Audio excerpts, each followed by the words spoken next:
¿alguna vez te has sentido culpable por tener pensamientos o emociones negativas? Hoy me he vestido de negro para hablar de la sombra. Mi nombre es Neus en Júpiter, soy astróloga y terapeuta, y sé que enfrentarnos a nuestro lado oscuro puede ser una de las cosas más temidas del mundo. De hecho, es uno de los motivos por los cuales muchísimas personas no siguen profundizando en su desarrollo personal y espiritual, porque les da miedo ver qué me voy a encontrar dentro de mí, que nuestras oscuridades salgan a la luz y los demás se den cuenta de que yo no había sido esa persona o no tengo esa imagen que había proyectado, sino que también tengo cosas más dark. ¿Qué significa este lado oscuro o esta sombra de la que estoy hablando? Carl Jung hablaba de que esa sombra es aquellas partes de nosotros que reprimimos y no mostramos, partes de nosotros que rechazamos, que no dejamos que nadie las vea porque nos da miedo que se proyecten y que los demás la vean. Por ejemplo, sentir rabia, sentir celos, sentir miedo, incluso el fracaso. ¿Y sabes qué pasa? Que cuando más intentamos evitar que estas partes de nosotras salgan a la luz, más salen a la luz. ¿Qué quiere decir con esto? Pues cuando tratamos de ignorar estas partes de nosotros, solemos manifestarlas igualmente, pero de manera inconsciente, en patrones inconscientes, en conflictos internos, en problemas en nuestras relaciones, y también se manifiesta en otros. Es decir, cuando yo rechazo una parte de mí y no la acepto y no la integro, van a haber personas en mi vida que me estén reflejando esa parte de mí que yo rechazo para que la pueda aceptar e integrar. Porque como sabemos, todos somos uno y bla bla bla, entonces lo que hay en mí está en ti, lo que hay en ti está en mí, y bueno, en fin. ¿Cuáles son las consecuencias de reprimir este lado oscuro? Este lado oscuro. Darth Vader, soy tu padre. Cuando reprimimos ciertas emociones o aspectos de nuestra personalidad que consideramos negativos, la primera consecuencia que yo identifico es que nos mostramos menos auténticos. No sé tú, pero yo cuando una persona solo me muestra su luz y lo maravillosa que es y no puedo percibir ni oler su parte sombra, es como que no confío en esa persona, me cuesta muchísimo más. Y es que los humanos confiamos mucho más en el otro cuando lo vemos por su totalidad, cuando lo vemos de manera auténtica, con sus luces y con sus sombras. Porque al igual que somos 50% mamá y 50% papá, también somos 50% luz y 50% sombra. Entonces, cuando negamos nuestra autenticidad, nuestra espontaneidad y reprimimos todo aquello que nos hace sentir vulnerables, desarrollamos muchos más miedos, ciertos bloqueos. A veces siento que tengo un descontrol en mis emociones y no sé por qué ni cómo reprimirlas, que no es que tengamos que reprimir las emociones, sino gestionarlas.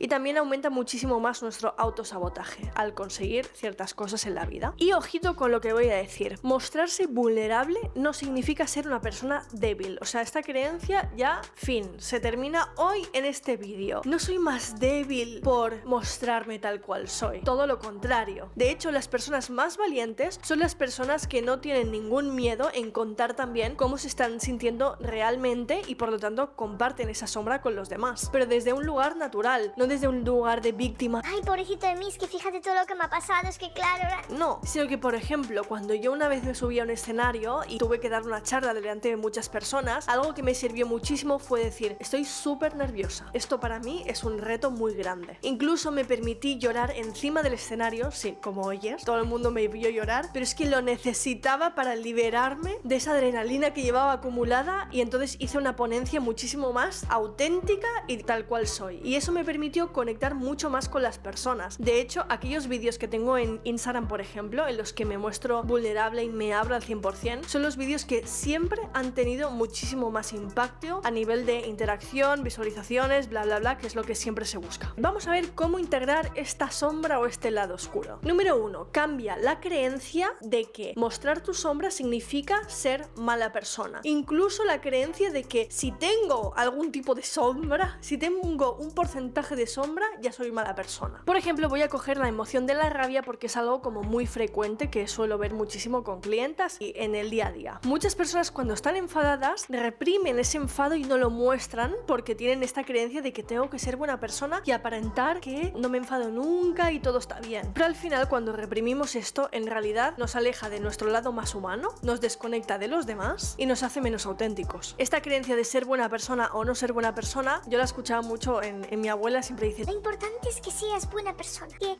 sea buena persona, ¿no? Tu pareja o lo que sea. Yo pensaba, ya, pero es que ¿qué significa ser buena persona? ¿Significa no enfadarme? ¿No alzar mi voz? ¿Expresar con mi cuerpo una emoción que no me puedo aguantar y que necesito expresar, entonces me la callo? O sea, ¿qué significa? Así que no, tener sombra no es ser mala persona, de hecho te hace más humano, luego te cuento más. Número 2, identifica y reconoce cuando tu sombra se expresa. Por ejemplo, observa tus emociones, sobre todo las intensas. Cuando hay alguna emoción como la ira, el miedo, la culpa, la vergüenza, pregúntate, ¿cuál es esa información que me está trayendo esta emoción en este momento? Porque las emociones no son ni buenas ni malas, simplemente nos dan información. Aparte de observarlas, también te invito a identificar patrones repetitivos en tu vida. Si te tropiezas siempre con la misma piedra, no sé, en relaciones o con la relación con el dinero o tu falta de reconocimiento en el trabajo, pregúntate cuál es ese patrón inconsciente que estoy repitiendo todo el tiempo. Para observar tu sombra también puedes observar qué es lo que te irrita de los demás, porque eso que rechazas, como he dicho antes, posiblemente sea también una parte que hay en ti, simplemente que no la estás viendo. Por ejemplo, imagínate que te molestan las personas demasiado confiadas. Quizá en el fondo desearías atreverte a tener esa confianza. Otro punto sería prestar atención a tus mayores miedos e inseguridades. Muchas veces nuestra sombra se oculta en aquello que más tememos en el mundo. Por ejemplo, miedo a hablar en público, porque temes que no eres lo suficientemente buena para decir algo, o que tu voz no es importante, o que no sabes suficiente, y tu sombra se expresa a través de criticar y juzgar a aquellas personas que sí se atreven a coger un micro y hablar. Así que después de cambiar esa creencia de que tener sombra es de mala persona, y después de empezar a identificar y reconocer cuando tu sombra sale, el tercer paso y más importante es observar tu sombra, pero sin juzgarla. La sombra solo me está mostrando partes de mí que yo no quiero ver, pero si yo la juzgo, en realidad me estoy juzgando a mí y estoy sufriendo más. Me estoy tratando mal y no me estoy acercando a mi parte más compasiva y amorosa. Para poder integrar nuestra sombra necesitamos aceptar nuestro 100%, y como he dicho antes, somos 50% luz y 50% sombra. De hecho, hay una frase que me dijeron una vez: cuanto más luz hay en una persona, más sombra hay, y al revés. Cuando más sombra hay en una persona, más capacidad de también mostrar esa luz tiene. Y cuando he hecho algún evento presencial y alguien me ha dicho: wow, es que desprendes una luz, es que veo una luz en ti. Primero de todo, esa persona ve en mí un reflejo, o sea, me ve como espejo, ¿no? De su propia luz. Pero segundo de todo, yo le digo: lo mismo que ves de luz, hay de sombra, porque eso es quién soy yo, eso es mi parte auténtica, eso soy yo al 100%. Así que es súper importante no juzgar nuestra sombra, sino observarla, tomar conciencia. Vale, ahora me ha salido, no sé, una pataleta de niña pequeña, o se me ha activado una herida de rechazo o algo de la infancia. Vale, me lo voy a permitir, voy a gestionar estas emociones, pero voy a respirar mi sombra. No soy peor persona por estar sintiendo esto en este momento. De hecho, un aprendizaje de Acuario a nivel astrológico es que para sentir que pertenezco a la humanidad, necesito atreverme a mostrarme tal cual soy, con mis diferencias, siempre y cuando integre mi sombra. Porque si la rechazo, me alejo de la humanidad, ya que, como decía antes, nos sentimos uno, no solo por la luz, sino también por la sombra. ¿Cuáles son los beneficios de integrar esta sombra en nosotros? 1. Aumentamos nuestra autocompasión y autoaceptación. 2. Dejas de depender de la validación externa. 3. Si alguien te juzga, te critica o te surge un hater en redes, es más probable que no te lo tomes personal, porque tú te conoces al 100% y entiendas que lo que esa persona ve en ti es una proyección de esa persona y no tiene nada que ver contigo. Y 4. Logras relaciones más sanas porque dejas de proyectar esas partes de ti que niegas en los demás. Así que el desarrollo personal no es cuando soy una iluminada de la vida y asciendo cual maestro ascendido, sino cuando soy capaz de reconocer, integrar y aceptar mi sombra. Si te ha gustado este contenido, suscríbete y comparte este vídeo con aquella persona que sientas que necesita escuchar esto hoy. Nos vemos en el siguiente vídeo.